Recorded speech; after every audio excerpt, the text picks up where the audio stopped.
All right, so are you Robert Earl Trahan? Yes, ma'am. Mr. Trahan, in cause number 25, DCCR 1094, you're charged with the state jail felony offense of unauthorized use of a vehicle. The indictment alleges that you were previously convicted of accident involving injury or death, a special felony on October 16th of 2017. And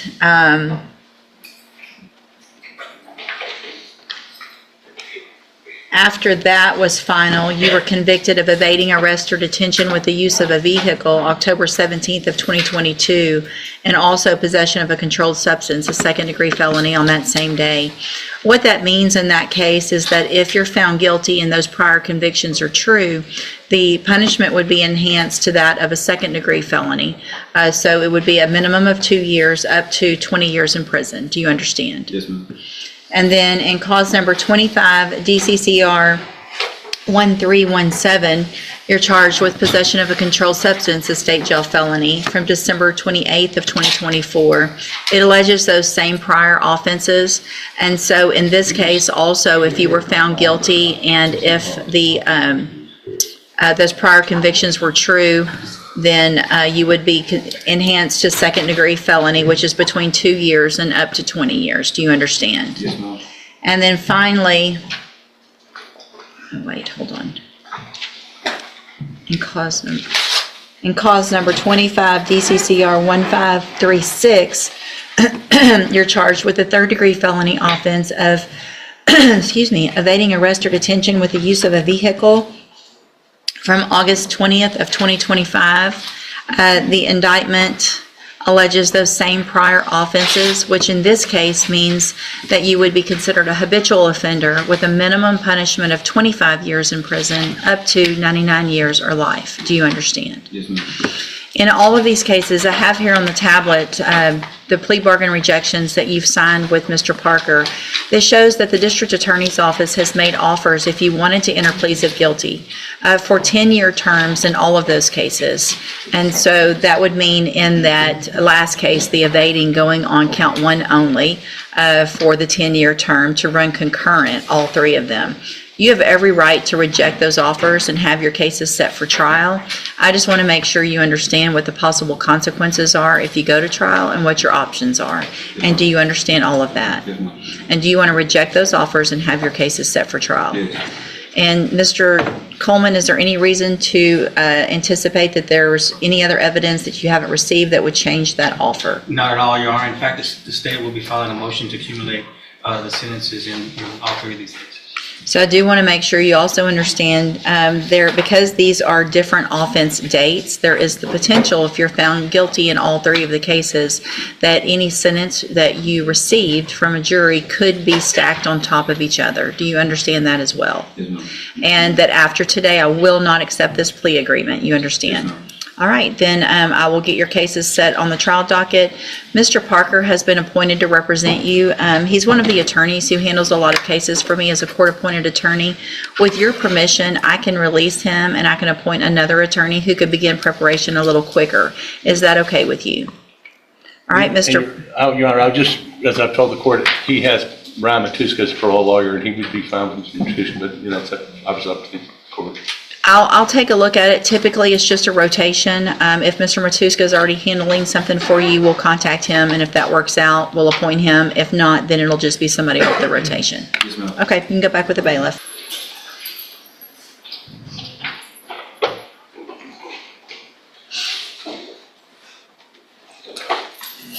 Good morning. Are you Allison Strom? Yes, Your Honor. And Mr. Parker, will your client waive the formal reading of the indictment? No, Your Honor. Ms. Strom, in cause number 25, DCCR 1370, you're charged with a second-degree felony offense of assault on a peace officer, and that's from August 23rd of 2025. And how do you plead to that charge? Are you pleading guilty freely and voluntarily? Yes. And are you pleading guilty because you actually did what they've charged you with? Yes. I have here on the tablet some documents that have your signature on them that the state has marked as exhibit number 1. Before you signed these, did you go over them with Mr. Parker? Yes, Your Honor. And do you fully understand them? Yes, Your Honor. And do you understand, if I follow the agreement that you made with the district attorney, that you will be waiving or giving up any right to appeal? So if I follow the agreement, you can't change your mind later. Do you understand? Yes, Your Honor. And it looks like the agreement that you've reached is for a 3-year deferred probation. You would be on the specialized caseload for any issues that you have going on, and then required to follow all of the other rules and conditions of probation. Is that your understanding? With community service, correct? Community service, reporting, drug testing, anything through MHMR, mental health treatment, anything like that, you will be required to do as part of your probation. Do you understand? Yes, Your Honor. Okay. And do you also understand, if you're not a U.S. citizen, that a plea of guilty or no contest may result in your deportation, exclusion from admission to the country, or denial of naturalization under federal law? Yes, sir. State tenders number 1. No objection. It's admitted. I have to ask everyone that about the citizenship. I'm American. Everybody. I had no doubt you were, but I have to ask everybody, okay? States number 1's admitted. Is there any evidence that Ms. Strom is not competent? No, Your Honor. All right, ma'am, I'm going to find that you entered your plea of guilty freely and voluntarily. Find that you're mentally competent and understand the nature and the consequences of your plea. Find sufficient evidence to find you guilty. However, I'm going to reset your case for sentencing so that the probation department can do a pre-sentence report. That'll give me more information about you and your case, and then we will come back later for sentencing. She's requesting a personal bond just because she doesn't have the means to bond down. Judges, if I may, And she can't, and I'm sorry, I think she wanted to go to live in Houston Yes, sir. with her Mom. mom in Houston. and that would obviously be a better place for her than maybe here in Beaumont. I don't know if the court is familiar with the probable cause. I have it here, so as not to really embarrass her in open court. There were some issues. The officers were trying to effect an emergency detention arrest for her own safety because there was some mental episode of sorts going on. And so my concern is that she would immediately go to MHMR or immediately go to her mom's house and remain there effectively under house arrest until some sort of evaluation and help for her can be put in Right. place so that she doesn't harm herself.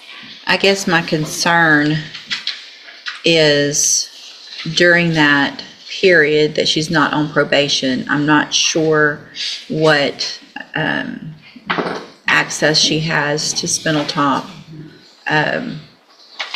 without it being court ordered. Where did she go? She live in? Well, she's wanting to go live in Houston with her mom, and so I would want services obviously there. So that wouldn't be Spinal Top, it would be Harris County, I can't remember. They do have one. I just don't know, it would be a condition of probation, but not a condition of bond. I don't think I can, so that's my concern. Yeah, you are. Yeah, the judge can, yeah, but you just requested you live with your mom, but she says, she may have a place in Belmont she could live at.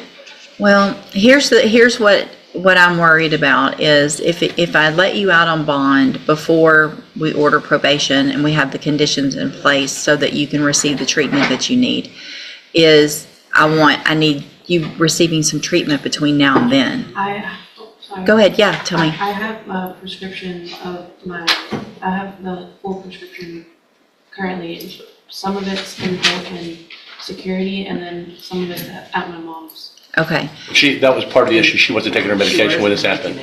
Okay.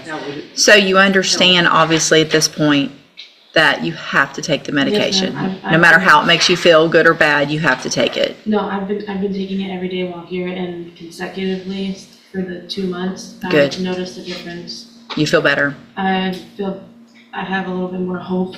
Good. So, all right, so here's what I'm going to do. I'm going to reduce your bond to $1,000. I'm going to make it a personal bond, which means you don't have to pay money. So you're just going to be released today.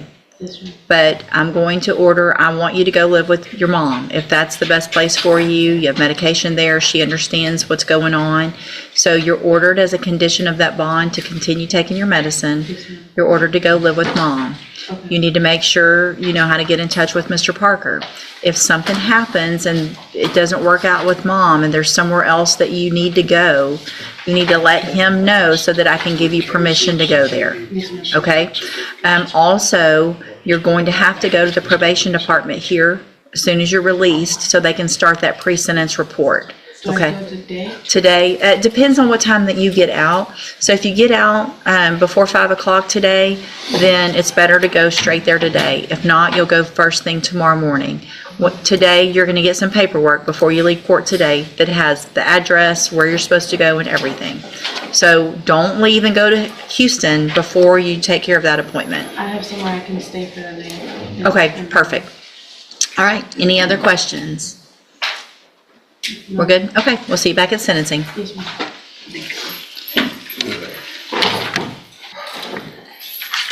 And there's three cases. Are you Quincy Batley? And will your client waive the formal reading of the indictment? He would. Mr. Batley, in cause number 24 DCCR 1295, you're charged with the third-degree felony offense of unlawful possession of a firearm by felon from June 28th of 2023. And how do you plead to that charge? Are you pleading guilty freely and voluntarily? And are you pleading guilty because you actually did what they've charged you with? I have here on the tablet some documents that have your signature on them that the state has marked as exhibit number 1. Before you signed these, did you go over them with Mr. Lewis? Do you fully understand them? And do you understand, if I follow the agreement that you've made with the district attorney, that you will be waiving or giving up any right to appeal?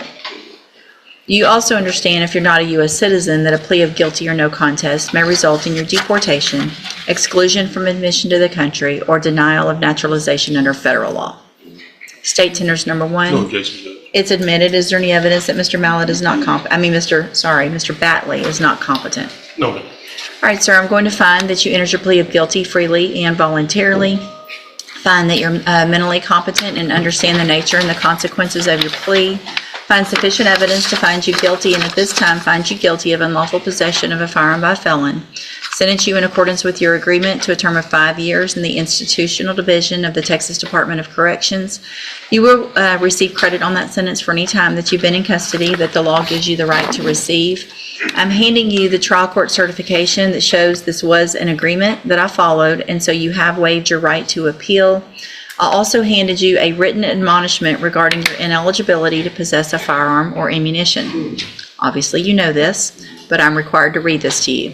Because of the judgment entered against you, you are ineligible to possess a firearm or ammunition. Possession of a firearm or ammunition could lead to charges against you. Firearm is a legal term. You should read the written admonishment I provide you to see what devices qualify as a firearm. If you have questions about the laws that make you ineligible to possess a firearm or ammunition, or about how long that lasts, you can talk with Mr. Lewis. Good luck to you, sir. You can go back with the bailiff. This courtroom moment shows just how serious it is to reject a plea deal without fully grasping the consequences. What sounded like multiple separate charges suddenly turned into the possibility of decades, maybe even a lifetime, behind bars if those sentences are stacked. It's a powerful reminder that in the legal system, every decision carries weight, and one choice can change everything. Trials aren't just about proving innocence, they're about risk. So ask yourself, would you take the guaranteed deal or gamble everything on a jury's verdict?